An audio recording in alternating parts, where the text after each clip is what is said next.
Today is the day that will make or break the list of contestants that we will see in the short round here in the Lithia Arena tomorrow. Welcome into the Horse Heaven Roundup pre-show. I'm your host, Clay Noel, and we have seen quite an action-packed week here, and it is still going strong, but I want to take a moment and look at who is leading the pack in round one for all of the rough stock events and the ladies events, and then round two for the men's timed events. Also, who is leading the average or aggregate for the men's timed events. So starting off in the bareback riding, we saw a change at the top of the leaderboard last night. Cole Franks was 87.5 points on Calgary Stampede's Yukon Ramber. Then in the tie down roping, we saw a tie. Macon Murphy was 7.4 seconds going into last night, and then Shad Mayfield came out and matched that time. Then in the breakaway roping, Jordy Edens and Maddie Dearman were a time of 1.9 seconds, and they're still holding that new arena record that they set. Moving on to the steer wrestling, Kyle Irwin ran his steer in a time of 3.5 seconds in the Tuesday morning slack, and he still holds that top spot. In the saddle bronc riding, Brody Kress, Tuesday night, we saw him come out on Calgary Stampede's Freedom Express with a score of 89 points. In the team roping, again, another tie that is still holding that top spot with a time of 4.5 seconds by Jake Clay and Trey Yates, and then also Hay Smith and Justin Davis. In the barrel racing, Cassie Mowry continues to be the only cowgirl that has broken into that 16-second range with a time of 16.95 seconds. Then in the bull riding, we saw Wasey Shala come out and ride Bridwell Pro Rodeo's Fred, and then Stefan Tanita come out and ride Wayne Vold Rodeo's Wolfbait, both for a score of 88 points. So then moving on to the average, because remember, there was already 2 rounds that are going on in the men's timed event. So in the tie-down roping, Shane Hanchey holds that top spot with a time of 15.6 seconds on 2 head. Then in the steer wrestling, there's a tie. Will Loomis and Ryan Schuckberg ran both of their steers for an average time of 7.9 seconds. For the team roping, Clint Summers and Jake Long have an average time of 11.9 seconds. So that is who is leading the pack. That is who is going to be leading it going into the short round, because ultimately tomorrow our champions that are crowned will be on the aggregate system. So don't go away, stay in your seats, because when we come back after this quick break, we're going to dive into the mindset of some of our cowboy protectors that have been out in the arena all week. It's the best week of summer. The Benton Franklin Fair and Rodeo and your locally owned and operated Tire Factory and Michelin are proud to be sponsors of the Horse Heaven Roundup. Area farmers and ranchers know the Michelin tire experts at Tire Factory for Michelin tires for trucks, tractors, pivots, and more. So fairgoers, enjoy every minute. And when you need tires, service, or repair, Tire Factory is ready. Pasco, Richland, Moses Lake, and TireFactoryTC.com. Hello and welcome back into the Horse Heaven Roundup pre-show. I have 3 men that you've been watching all week, and every time they step their feet into the arena, they're putting their lives on the line to protect not only the bull riders, but also the committee men and everyone else in the arena during the bull riding. Mr. Dusty Tuckness, Nate Justice, and Miles Berry. Thank you guys so much for joining me. Yeah, thanks for having us.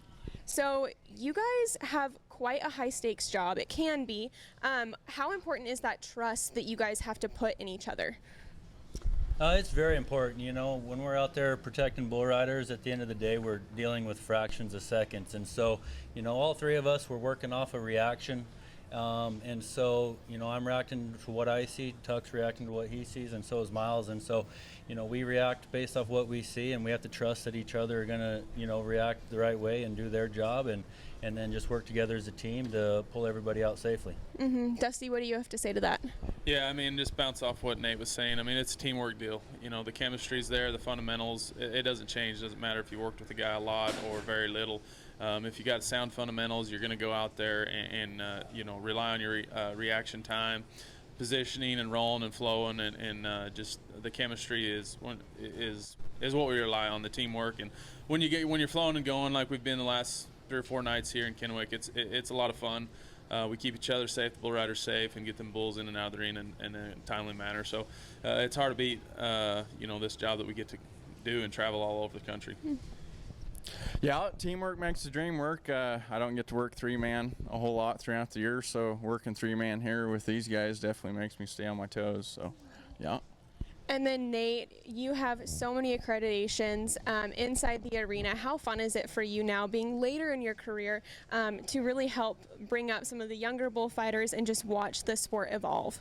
Yeah, it's a lot of fun. You know, I had a couple mentors when I was first starting, when I was 23 years old, you know, that helped me out a lot and kind of helped me get to the point in my career that I'm at now. And so it's fun to be with guys like Miles and watch him come up and chase his dreams, and, you know, seeing his hunger makes me hungry again, and yeah, it's a lot of fun. Mm-hmm. And Dusty, your faith is such an integral part in your life. How does that play into why you do what you do? For me, it's pretty simple. It allows me to go out there and be me, play more freely, do my job more freely. You know, when my joy comes from above, you know, and I know I have a purpose and a reason behind what I'm doing, and we all have gifts, and, you know, it comes down to us kind of realizing what those are and developing them and working at it. But I know the guy who holds my life in his hands, so I can go out there and do my job, trust my training, trust my instincts, and all the time that we put in before we get into the arena. I've always said the hard work isn't in the arena. It's all the blood, sweat, and tears prior to that in the gym, watching video, traveling to rodeo. So when we step foot in this arena here in Kennewick, you know, now we just go have fun and you know, put on a show for these guys. Mm-hmm. And Miles, you have already made such tremendous memories in this arena, between being able to step foot out there for our dad's final performance and now getting to bullfight here in your hometown rodeo with some heroes that you grew up with. What do those memories mean to you? Yeah, they mean a lot. Like you said, growing up watching these two guys, you know, it's everything I could dream of, getting to work hometown rodeo with two of the best going down the road. So I'm glad to be here. I think this is 4th or 5th year here, so I'm glad they keep having me back. So I'm going to let you guys go get warmed up to do what you do here in a minute. But before we do, what has been your guys' favorite part of this week's Best Year of Summer?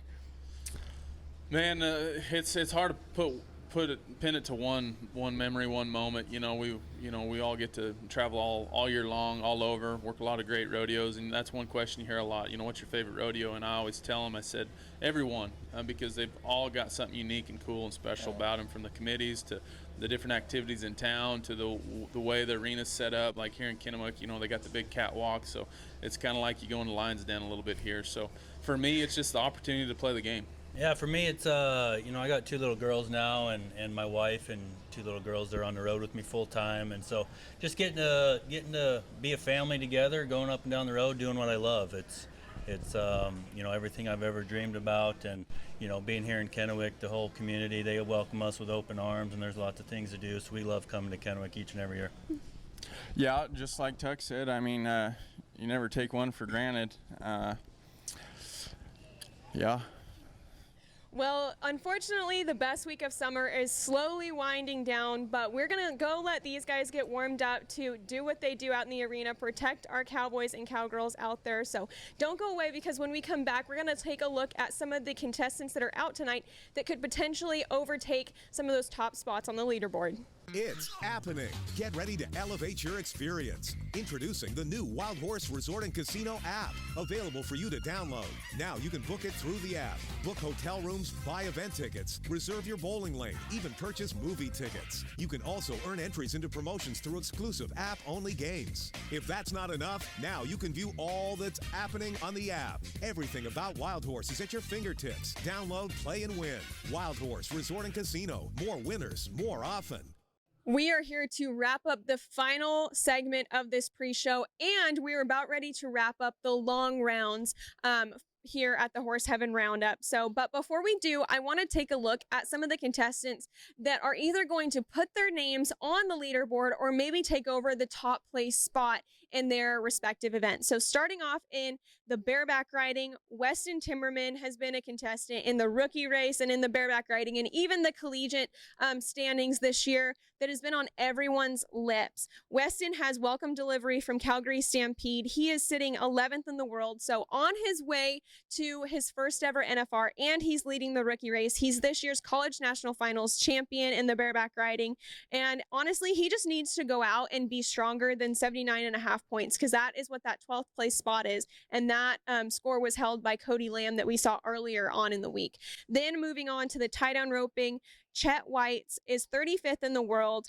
He's got an average time of 10.5 seconds, and he was an 8 flat in round 1 for the tie down roping, which put him 4th. Now, Macon Murphy is holding that 12th place spot because it's the top 12 in each event that come back tomorrow. And Macon's time on 2-head is 18.2. So essentially, Chet needs to come out and just rope his calf in a time of 10.2 seconds, and that'll tie him for that spot. But hopefully he'll come out and be stronger than that and maybe even take that number 1 spot. Then moving on to the breakaway roping, Jordan Jo Hollabaugh is sitting 12th in the world standings. She is the podcast host for In the Loop podcast, so she's constantly talking about the sport that she loves so much, breakaway roping. She was the 12th place spot is a time of 2.4 seconds, which is definitely on the faster side here. That only separates the top times and the last hole for the short round tomorrow by half a second, which isn't that much wiggle room. So I think if Jordan can go out there and be fast tonight and make a businesswoman's run, it's really going to work well for her. Then in the steer wrestling, Riley Duvall currently sits 21st in the world standings. He was a 4.5 in round 1 to place 14th. And then that number 12th spot in the aggregate for the steer wrestling is held by Cody Cabral with a time of 9.6 seconds. So essentially, if Riley just comes out and gets his steer down in a time of 5 seconds, so again, another smart and smooth run, he will take over that 12th place spot. Then in the saddle bronc riding, this will be a rematch. We saw Sage Newman get on borderline untimely from Calgary Stampede back in 2022 at the Calgary Stampede, and he was 84 points on that horse. Now the cutoff right now for the saddle bronc riding is 82 points by Isaac Diaz. That's the 12th place spot. So if Sage can just come out and make a smart ride and just stay in time with that horse, it's really going to help set him up for the short go come tomorrow. Moving on to the team roping, this isn't a team that we see a lot, but I think these two contestants are going for the all around here at the Horse Heaven Roundup. It is Marty Yates and Haven Medjid. They were a time of 7.4 seconds in round 1. And that 12th place spot is 17.2 seconds on 2-head, held by Tyler Worley and Bry Kreit. So if, again, these guys essentially just need to come out and be about less than 9.8 seconds on their run. So they even have time to be fast if they want to and maybe slip a leg, and they might make it in for the short round tomorrow in the aggregate. Then the final ladies event of the night, I am going to go with a lady that is trying to make it back to her second national finals rodeo. She was the 2020 Resistol Rookie of the Year, Miss Paige Jones. Right now, the cutoff in the barrel racing is Emily Beisel. We saw her make a run of 17.55 seconds. So if Paige can just come out here and be fast and smooth, it might set her up to come back tomorrow, basically. But it is raining a little bit. The arena's a little bogged down, so hopefully the ground will hold for them and won't continue to kind of get them stuck around the turns. But we'll just have to wait and see for tonight. Then moving on to the bull riding, Maverick Smith has Not Kisher from Outlaw Buckers. Maverick is 25th in the world right now, and he was 75th last year. So he's definitely changed up a lot of things to really see the results that he's seen. He won the Reno Extreme Bulls, and this bull, this is the caveat though, this bull has a buck-off rate of 80% for the last 2 years. So out of the 5 times that he's been bucked, according to the PRCA website, he's only been ridden once, and that was T. Parker last year for 87.5 points. So I think if Maverick can come out and be sticky on this bull, it's as basically he just needs to ride at this point, and he will make it back for tomorrow, because these bulls that we have here are tough to ride, but when you do, it usually sets you up very well. So thank you so much for joining in to today's episode of the Horse Heaven Roundup pre-show. We are just minutes away from kicking off tonight's performance.